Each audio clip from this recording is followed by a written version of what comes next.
Today is September 10th, Your name? 2012, and I'm Brian Loftus, commercial fisherman, Hand Point unit, boatkeeper, and a patriot, I guess. Our industrialist leaders of the Senate, Sheldon Whitehouse and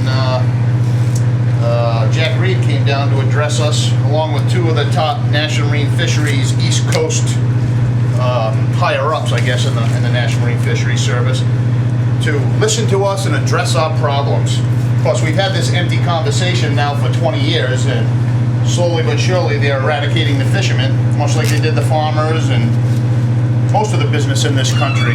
So today they were here to listen because they care. Well,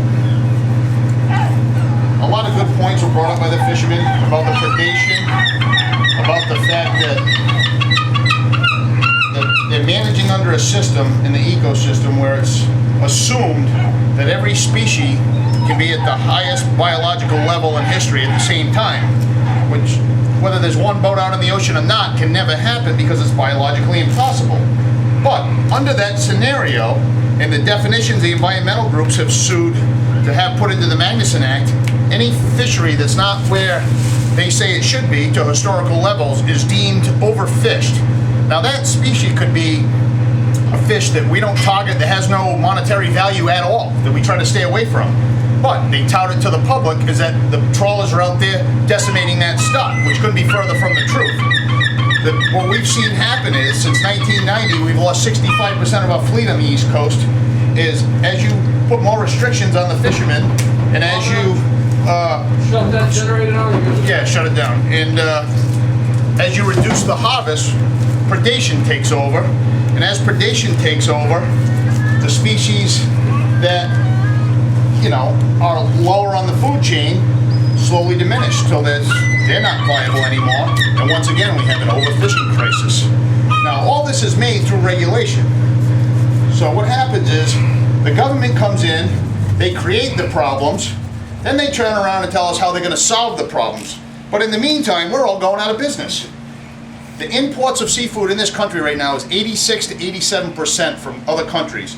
Now, when the U.S. has the most stringent fishing laws in the world, the most restrictions, the best data, supposedly, and all these other things, we're importing fish from countries that practice no conservation whatsoever in most cases, whether it's your Vietnams, your Koreas, wherever.